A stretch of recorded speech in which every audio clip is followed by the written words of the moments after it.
Guys ಎಲ್ಲೋ ನಮಸ್ಕಾರ ಎಲ್ರಿಗೂ ಹೊಸ ವ್ಲಾಗ್ಗೆ ವೆಲ್ಕಮ್ ಅಂತ ಇವತ್ತಿನ ವ್ಲಾಗ್ ಸ್ಟಾರ್ಟ್ ಮಾಡ್ತಾಯಿದ್ದೀನಿ. ಇವತ್ತಿನ ವ್ಲಾಗ್ ಏನಂದರೆ ಆಲ್ರೆಡಿ ತಮ್ಮನೇ ನೋಡಿ ಗೊತ್ತಾಗಿರುತ್ತೆ ವಿಷಯ ಏನಂತೇಳಿ. ಯಾಕಂದರೆ ಇವರಿಗೆಲ್ಲ ಬುದ್ಧಿ ಎಷ್ಟು ಹೇಳಿದ್ರೆ ಅಷ್ಟೇ. ನಾವು ನಂಬಿಬಿಟ್ಟು ಎಲ್ಲ ಕೆಲಸ ಮಾಡಿಸ್ತಾರೆ ಅಂತ ಹೇಳ್ಬಿಟ್ಟು ನಾವು ಓಟ್ ಹಾಕ್ತೀವಿ ನೋಡಿ. ನಮಗೆ ನಾವು ಹೊಡ್ಕೊಳ್ಳೋರು ಯಾರಿಲ್ಲ, ನಮಗೆ ಹೊಡಿಯೋರು ಯಾರಿಲ್ಲ. ಇವರನ್ನ ನಂಬಿಬಿಟ್ಟು ನಾವು ಓಟ್ ಹಾಕ್ತೀವಿ ನೋಡಿ, ನಮಗೆ ಹೊಡ್ಕೋಬೇಕು, ನಾವೇ ಹೊಡ್ಕೋಬೇಕು. ಯಾಕಂದರೆ ಈ ವಿಷಯದ ಬಗ್ಗೆ ಮಾತಾಡಲಿಕ್ಕೆ ಯಾವನೂ ಮುಂದೆ ಬರೋಲ್ಲ. ಎಲ್ಲ ಮೊಬೈಲಲ್ಲೇ ಆಗಲಿ ಫೋನಲ್ಲೇ ಆಗಿ ಏನಾದರೂ ಮುಂದೆ ನಿಂತಾಗೆಲ್ಲ ಮಾತಾಡ್ತಾರೆ ಹೇಳಿದ್ರೆ ಯಾವನೂ ಮುಂದೆ ಬರೋನೇ ಇಲ್ಲ. ಹಾಗಾಗಿ ಈ ವಿಷಯ ಹೇಳಲಿಕ್ಕೆ ಇಷ್ಟಪಡ್ತೀನಿ ಅಷ್ಟೇ. ಯಾಕಂದರೆ ನೋಡಿ, ನಿನ್ನೆ ಒಂದು ವೀಡಿಯೋ ಹಾಕ್ತೀನಿ, ಏನಾಯಿತು ವಿಷಯ ಅಂತ ಹೇಳ್ಬಿಟ್ಟು ಇಲ್ಲೊಂದು ವೀಡಿಯೋ ಹಾಕ್ತೀನಿ.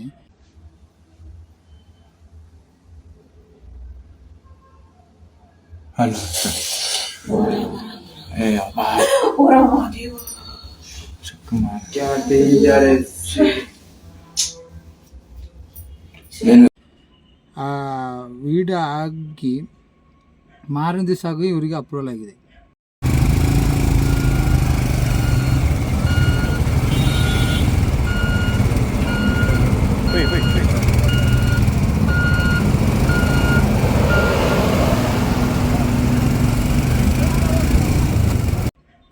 ನೋಡಿ, ಒಂದು ಜೀವ ಹೋಯ್ತಾ ಯಾರು ಕೇಳ್ತಾರೆ? ಇವ್ರು ಕೇಳ್ತಾರೆ? ಇವರ ಬಗ್ಗೆ ಯಾರು ಮಾತಾಡೋರಿಲ್ಲ, ಇವರ ಬಗ್ಗೆ ಕೇಳೋರು ಇಲ್ಲ. ಇವರಷ್ಟಿಗೆ ಬರ್ತಾರೆ, ಅಲ್ಲಿಂದ ಪ್ಯಾಚ್ ವರ್ಕ್ ಮಾಡ್ತಾರೆ, ಹೋಗ್ತಾರೆ. ಆದರೆ ಬಿದ್ದು ಸಾಯೋರು ನಮ್ಮಂಥವ್ರು, ಮಿಡಲ್ ಕ್ಲಾಸ್ ಅವರಾಗಲಿ, ಸಣ್ಣದಲ್ಲಿ ಕೆಲಸ ಮಾಡೋರಾಗಲಿ, ಆಫೀಸ್ ಹೋಗೋರಾಗಲಿ, ಯಾರೇ ಆಗಲಿ ಇಂಥವ್ರು ರೋಡಲ್ಲಿ ಸಾಯಬೇಕು. ಇವರಿಗೆಲ್ಲ ನಾವು ಇವರ ನಂಬಿಬಿಟ್ಟು ನಾವೆಲ್ಲ ಓಟ್ ಹಾಕೋರು. ಇವರಿಗಂತೆಲ್ಲರೂ ಓಟ್ ಹಾಕ್ಬೇಕು. ಇಂಥವ್ರಿಗೆ ನಾವು ಓಟೇ ಹಾಕಬಾರ್ದು. ಇನ್ನೊಂದೇನಪ್ಪ ಅಂದರೆ ನಾವು ರೋಡ್ ಟ್ಯಾಕ್ಸ್ ಯಾಕೆ ಕಟ್ಟೋದು? ಇವರಂಥವರೆಲ್ಲ ಆಕಾಶದಲ್ಲಿ ಹೋಗ್ಲಿಕ್ಕೆ ಅಲ್ಲ, ನಮ್ಮಂಥವ್ರು ಇಲ್ಲಿ ಕೆಳಗೆ ಬಿದ್ದು ಸಾಯ್ಲಿಕ್ಕ? ಸುಮ್ಮನೆ ನಮ್ಮಂಥವರಲ್ಲಿ ನೀವು ಇದೇ ಟ್ಯಾಕ್ಸೇ ಕಟ್ಟಬಾರ್ದು. ಗಾಡಿ ಟ್ಯಾಕ್ಸ್ ಎಲ್ಲ ಸುಮ್ಮನೆ ವೇಸ್ಟ್ ಕಟ್ಟೋದು.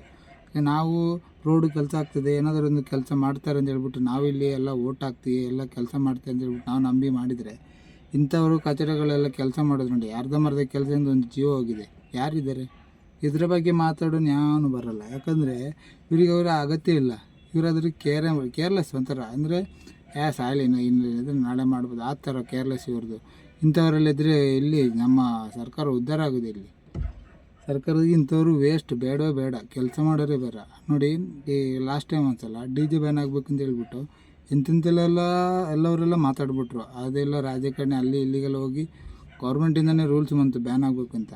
ಅದೇ ವಿಷಯ ಇಲ್ಲಿ ರೋಡ್ ಕೆಲಸ ಮಾಡ್ತಾನಲ್ಲ, ಅರ್ಧಂಬರ್ಧ ಕೆಲಸ ಮಾಡ್ತಾನೆ, ಅವನ ಮೇಲೆ ಯಾಕೆ ಕೇಸ್ ಹಾಕಲ್ಲ? ಅವನ ಮೇಲೆ ಯಾಕೆ ಕಣ್ಣು ಬೀಳಲ್ಲ ಇವರಿಗೆಲ್ಲ? ಈ ಡಿಜಿಂದ ಅವನೆಲ್ಲ ಸಾಯ್ತಾನಂತೆ, ಈ ರೋಡಿಂದ ಅವನು ಸಾಯಲ್ವಾ? ಎಷ್ಟೋ ಜನ ರೋಡಲ್ಲಿ ಎಷ್ಟೋ ಜನ ಇದೆ, ಅವ್ರಿಗೇನು ಫೆಸಿಲಿಟೀಸು ಸಿಕ್ಕಿಲ್ಲ, ಏನೂ ಸಿಕ್ಕಿಲ್ಲ. ಅಂಥವ್ರು ಎಷ್ಟೋ ಜನ ಇದ್ದಾರೆ. ಇವರಿಗೆ ಅದೆಲ್ಲ ಕಣ್ಣು ಕಾಣಲ್ಲ. ಇವರಿಗೆ ರೋಡಲ್ಲಿ ಕೆಲಸ ಆಗೋದು. ಇವರಿಗೆಲ್ಲ ಇಲ್ಲಿ DJ ಬ್ಯಾನ್ ಆಗಬೇಕು, ಅದು ಬ್ಯಾನ್ ಆಗಬೇಕು, ಇದು ಬ್ಯಾನ್ ಆಗಬೇಕು. ಬೇಕಾಗಿದ್ದ ಕೆಲಸ ಯಾವುದು ಮಾಡಲ್ಲ ಇವರು. ಇಂಥ ಕಚಡ ಕೆಲಸಗಳಿಗೆಲ್ಲ ಮಾಡೋದು ಒಂದು ಜೀವ ಹೋಯ್ತು ನೋಡಿ. ಇವಾಗ ಮೊನ್ನೆ ಆಗಿದಂತೆ, ಮೊನ್ನೆ ಆಯಿತು, ಅವರು ಡೆತ್ ಆಯಿತು, ಅಲ್ಲಿ ರೋಡಲ್ಲೇ ಸ್ಪಾಟ್ ಆಯಿತು. ಇವತ್ತು ಆಗೋದು ನೋಡೋ ಬೆಳಿಗ್ಗೆ ಅಲ್ಲಿ ಬಂದುಬಿಟ್ಟು ಗಾಡಿ ನಿಲ್ಲಿಸಿದಾರಂತೆ ರೋಡ್ ಕೆಲಸ ಮಾಡಲಿಕ್ಕೆ. ಇಷ್ಟು ದಿವಸ ಆಗೋದು ಅಪ್ರೂವಲ್ ಇವರಿಗೆ, ಮಾರನೇ ದಿವಸ ಆಗಿದೆ ಅಪ್ರೂವಲ್. ಆಗ ಎಂತ ಇವರಿಗೆಲ್ಲ ಎಂತ ಹೇಳೋದು ಹೇಳಿ? ಇಂಥ ಕಚೇರಿಗಳೆಲ್ಲ ನಮ್ಮ ಗೌರ್ಮೆಂಟಿಗೆ ಬೇಕಾಗಿರೋದು. ಕೆಲಸ ಮಾಡಿಸ್ಲಿಕ್ಕಾಗಲ್ಲ. ಟ್ಯಾಕ್ಸ್ ಮಾತ್ರ ಕರೆಕ್ಟ್ ಟೈಮ್ ಕಟ್ಟಬೇಕು. ಅದು ಕಟ್ಟಿಲ್ಲ ಅಂದರೆ ಅದಕ್ಕೂ ಫೈನ್. ಇದೆಲ್ಲ ಬೇಕಾ ನಮಗೆಲ್ಲ ಬೇಡಾಗಿದೆ. ಇಲ್ಲ, ನಾನು ಹೇಳಿದರೆ ಕರೆಕ್ಟ್ ಅಂತ ಅನಿಸಿದರೆ ಗಾಯ್ಸ್ ಲೈಕ್ ಮಾಡಿ, ಕಮೆಂಟ್ ನಿಮ್ಮ ಅಭಿಪ್ರಾಯನ ತಿಳಿಸಿ. ಇದು ಎತ್ತುವಲ್ಲಿಗೆ ಎತ್ತಬೇಕು. ಯಾಕಂದರೆ ನಮ್ಮ ಊರ ಕಡೆ ಸಹ ಇದೇ ಪರಿಸ್ಥಿತಿ, ನಮ್ಮ ರೋಡಲ್ಲಿ ಸಹ ಇದೇ ಪರಿಸ್ಥಿತಿ. ಯಾವುದಾರೊಂದು ಫಂಕ್ಷನ್ ಬರುವಾಗ ಇವ್ರದ್ದು ಗೌರ್ಮೆಂಟ್ ಫಂಕ್ಷನ್ ಆದರೂ ಬಂದರೆ, ಈಗ ನಮ್ಮ ಕಡೆಲ್ಲ ತಲಕಾವೇರಿ ಆ ಕಡೆಲ್ಲ ಹೋಗೋದಾದರೆ ತಲಕಾವೇರಿ ಕಾವೇರಮ್ಮನ ಜಾತ್ರೆ ಬರ್ತದೆ, ಅದು ಸಹ ಬರ್ತಾರೆ. ಎಲ್ಲ ಅಲ್ಲಿಂದಲ್ಲಿಗೆ ಪ್ಯಾಚ್ ವರ್ಕ್ ಜಲ್ಲಿ ಹಾಕ್ತಾರೆ. ಅದು ಮಾರನೇ ದಿವಸಕ್ಕೆ ಎಲ್ಲ ರೋಡಿಂದ ಸೈಡಲ್ಲಿ ಇರ್ತದೆ. ಅಂಥ ಕಚೇರಿ ಕೆಲಸ ಎಲ್ಲ ಮಾಡಬೇಕು ಇವರೆಲ್ಲ. ಇವರು ರೋಡ್ ಕಾಂಟ್ರಾಕ್ಟ್ ಅವರೆಲ್ಲ ಇದ್ದಾರೆ, ಅಲ್ಲಿ ಅರ್ಧ ದುಡ್ಡು ತಿನ್ನೋರೇ ಇರೋದು. ಯಾರು ಕೆಲಸ ಮಾಡೋರಂತ ಯಾರು ಇಲ್ಲವೇ ಇಲ್ಲ. ನಾನು ಆಲ್ರೆಡಿ ಒಂದು ವೀಡಿಯೋ ಹಾಕಿದ್ದೀನಿ ನೋಡಿ, ನಮ್ಮ ಊರು ಕಡೆ ಆಫ್ ರೋಡ್ ಅಂತ ಹಾಕಿದ್ದೀನಿ. ಆ ವೀಡಿಯೋ ಬೇಕಾದ್ರೆ ಚೆಕ್ಔಟ್ ಮಾಡ್ಕೊಳ್ಳಿ, ನೋಡ್ಬೋದು ಹೇಗಿದೆ ಅಂದರೆ.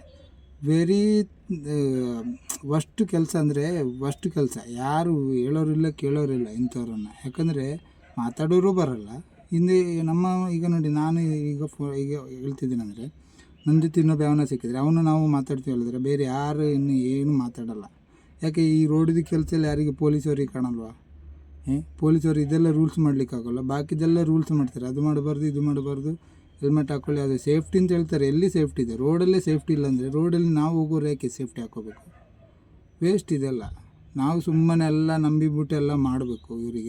ಇವರೆಲ್ಲ ತಿರುಗಿಬಿಟ್ಟು ನಮಗೆ ಇಡ್ತಾರೆ, ನಾವೇ ಸಾಯಬೇಕಿಲ್ಲಿ ರೋಡಲ್ಲೆಲ್ಲ. ಯಾರು ಬರ್ತಾರೆ? ಇವರಂತಾರೆಲ್ಲ ವೇಸ್ಟ್. ಇನ್ನು ನಾವೆಲ್ಲ ಬಂದು ನಾವೇನು ಇನ್ನು ಓಟೆ ಹಾಕಬಾರ್ದು ಅಂಥ ಪರಿಸ್ಥಿತಿ ಬರ್ತದೆ ನೋಡಿ. ನಮ್ಮನ್ನು ನಂಬಿ ಬರೋರು ಯಾರೂ ಇಲ್ಲ ಇಲ್ಲಿ.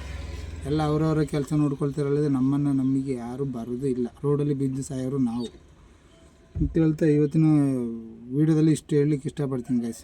ಯಾಕಂದರೆ ನಾವು ನಂಬಿಬಿಟ್ಟು ಓಟ್ ಹಾಕ್ತೀವಿ ನೋಡಿ, ನಮಗೆ ನಾವೇ ಹೊಡ್ಕೋಬೇಕು. ಇಂಥವರೆಲ್ಲ ಬರ್ತಾರೆ, ನಮ್ಮ ಕೈಲಿಂದ ದುಡ್ಡು ಹಾಕ್ಸ್ಕೊಳ್ಳೋದು, ನಮ್ಮ ಕೈಲಿಂದ ದುಡ್ಡು ತಗೊಳ್ಳೋದು, ನಮಗಿನ್ನ ಲಾಸ್ಟಿಗೆ ಫ್ರೀ ಕೊಡೋದು. ಅದನ್ನು ನಂಬಿಬಿಟ್ಟು ನಾವು ಇಲ್ಲಿ ಕೂತ್ಕೊಳ್ಳೋದು. ಏನಾದರೂ ಒಂದು ಮಾಡ್ತಾರೆ ಅಂತ. ವೇಸ್ಟ್ ಗೈಸ್, ಇದೆಲ್ಲ ವೇಸ್ಟ್. ನಾನು ಹೇಳಲಿಕ್ಕೆ ಇಷ್ಟೇ ಇಷ್ಟಪಡ್ತೀನಿ ಗೈಸ್. ಇನ್ನು ಯಾರಾದರೂ ಓಟಿಗಳಿಗೆ ಬಂದರೆ ಫಸ್ಟ್ ರೋಡ್ ಕೆಲಸ ಮಾಡಲಿಕ್ಕೆ ಹೇಳಿ, ಮತ್ತೆ ಎಲ್ಲ ಕೆಲಸ ಮಾಡಲಿಕ್ಕೆ ಹೇಳಿ. ಯಾರಿದ್ದಾರೆ ಇವರಿಗೆಲ್ಲ ನೋಡಿ? ಯಾವೊಂದು ಸುಮ್ಮನೆ ಒಂದು ಹೆಣ್ಣು ಜೀವ ರೋಡಲ್ಲೇ ಸತ್ತೋಯ್ದಿರು. ಇವರಿಗೆಲ್ಲ ಯಾರಿದ್ದಾರೆ ಕೇಳೋರು? ಆ ಬಡ ಜೀವಾಗ ಯಾರಿದ್ದಾರೆ? ಇನ್ನು ಇವರಿಗೆಲ್ಲ ಅರ್ಥ ಆಗಬೇಕಲ್ಲ. ನಾವು ಸುಮ್ಮನೆ ಇಲ್ಲಿ ಪರದಾಡೋದು, ನಮಗೆ ನಾವೇ ಮಾತಾಡ್ಕೊಂಡು ಹೋಗೋದು ವೇಸ್ಟ್. ಇದನ್ನೆಲ್ಲ ಅವರು ಒಂದು ಸ್ಕಿಪ್, ವೀಡಿಯೋದಲ್ಲೇ ಸ್ಕಿಪ್ ಅಷ್ಟೇ ತರಲಿಕ್ಕೆ. ಆ ಥರವಾಗಿ ನೋಡಿ, ನಮ್ಮ ಅಭಿಪ್ರಾಯ ನಾನು ಹೇಳಿದ್ದೀನಿ. ನಮ್ಮ ಕಡೆಯೂ ಇದೇ ಪರಿಸ್ಥಿತಿ. ಎಲ್ಲ ಕರ್ನಾಟಕದಲ್ಲಿ ಹೈಯೆಸ್ಟ್ ಟ್ಯಾಕ್ಸ್ ಕಟ್ಟೋ ದೇಶದ್ದು ನಮ್ಮದೇ. ಟ್ಯಾಕ್ಸ್ ಮಾತ್ರ ಕಟ್ಟೋದು, ಆಗೋ ಕೆಲಸ ಯಾವುದೂ ಆಗೋದಿಲ್ಲ, ವೇಸ್ಟ್. ಹಾಗಾಗಿ ಓಕೆ ಗೈಸ್, ಈ ಥರ ವಿಷಯ ಇದೆ. ನಾನು ಹೇಳಿದ್ದು ಕರೆಕ್ಟ್ ಅಂತ ಅಂತಿದ್ರೆ ಲೈಕ್ ಮಾಡಿ, ಶೇರ್ ಮಾಡಿ, ಸಬ್ಸ್ಕ್ರೈಬ್ ಮಾಡಿ ಅಂತ ಹೇಳ್ತಾ ಈ ವಿಡಿಯೋನ ಇಲ್ಲಿ ಎಂಡ್ ಮಾಡ್ತಾಯಿದ್ದೀನಿ. ಸರಿ ಅಂತ ಅನಿಸಿದ್ರೆ ಕಮೆಂಟಲ್ಲಿ ಕಮೆಂಟ್ ಮಾಡಿ, ಆದಷ್ಟು ಶೇರ್ ಮಾಡಿ, ಕಮೆಂಟ್ ಮಾಡಿ ಅಂತ ಹೇಳ್ತಾ ಈ ವಿಡಿಯೋನ ಇಲ್ಲಿ ಎಂಡ್ ಮಾಡ್ತೀನಿ. ಬಾಯ್, ಸಿ ಯು, ಟೇಕ್ ಕೇರ್, ಬಾಯ್, ಸಿಗೋ ನೆಕ್ಸ್ಟ್ ವಿಡಿಯೋ.